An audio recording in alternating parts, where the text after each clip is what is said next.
शुरू कर। इस वक्त हम बाड़े गली में मौजूद हैं। बाड़े गली एबटाबाद मरी रोड की पहली गली है, गलियात की पहली गली, और हमारे साथ डीसी एबटाबाद सरमद सलीम साहब हैं। यहाँ पर गाड़ियाँ फंसी हुई थी तो गाड़ियों ट्रैफिक की रवानी के लिए ये खुद खड़े हो गए। ज़बरदस्त काम है, अल्लाह करे हर ज़िले में ऐसा डीसी हो। डीसी साहब, क्या सूरत हाल है जी इस वक्त ओवरऑल बर्फ़ की? बर्फ तो जी इस वक्त 4.5 फुट तो तकरीबन पड़ चुकी है और ये रुकने का नाम नहीं ले रही। इसका मतलब ये है कि अगर ये आज रात भी पड़ी तो ये शायद 6 फुट तक भी जाए। और ऊपर काला बाग है ना हेड तो 4.5 फुट ऑलरेडी पड़ चुकी है। यहाँ पे अनफॉर्चुनेटली रोड बड़ी स्लिपरी हो चुकी है क्योंकि बर्फ रुकने का नाम नहीं ले रही। जितनी मर्जी नमक फेंके और मशीनरी आप देख भी रहे हैं ऊपर से नीचे तक अभी जा रही है हमारे साथ।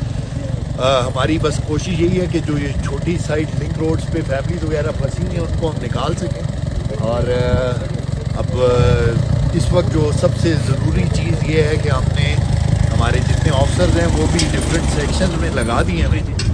ये सिर्फ एक बड़ी मशीनरी हम साथ लेके जा रहे हैं ताकि नीचे हरनोई तक तमाम एरिया क्लियर हो जाए। गुजारिश आपके तवस्सुत से मेरी इतनी होगी कि जब तक ये बर्फ़ थमती नहीं है तो लोग जो है वो ऊपर की तरफ ट्रैवल ना करें, क्योंकि होटल एसोसिएशन ने एक बड़ी मेहरबानी ये की है कि उन्होंने अपने होटलों का दरवाज़ा खोल दिया है टूरिस्ट के लिए जो फंसे हुए थे, जिनकी आज बुकिंग्स ख़त्म हो रही थी।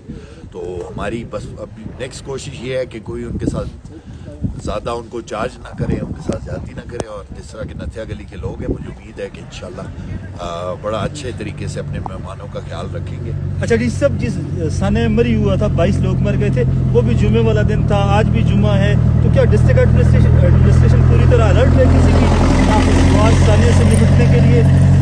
सर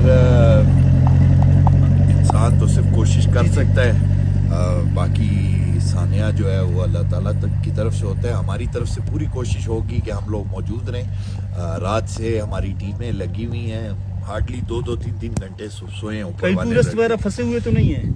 लिंक रोड्स पे फंसे हुए हैं, लिंक रोड्स पे अभी भी फंसे हुए क्योंकि छोटी मशीनरी भी इस वक्त मेन रोड के ऊपर ही लगी हुई है। और ये भी जो मशीनरी हमारे पास आई है जी जी इसकी भी कैपेसिटी ये छोटी रोड्स की करने की नहीं है, इसीलिए हमारी अभी नेक्स्ट कोशिश ये होगी कि नीचे करें ऊपर से एक छोटी मशीनरी और मंगाएं ताकि लिंक रोड्स क्लियर की जा सकें। ये जिस तरह आपके सामने और गाड़ियां अभी बर्फ में ढक चुकी हैं, इसी तरह और भी काफी गाड़ियां जो कि ढकी जा चुकी है बर्फ के अंदर। जबरदस्त जी, डीसी एबटाबाद मौजूद हैं, देख लें आप, बर्फ हो रही है और खुद गाड़ियों खुद मॉनिटरिंग कर रहे हैं। ऐसे अफसरान हो तो वहाँ पे सानियात भी कम होते हैं और लोगों को रिलीफ मिलता है। आप हमारे साथ रहिएगा, इंशाल्लाह लम्हा बलम्हा हम आपको बर्फबारी के हवाले से, सड़कों के हवाले से और टूरिज्म के हवाले से अपडेट करते रहेंगे।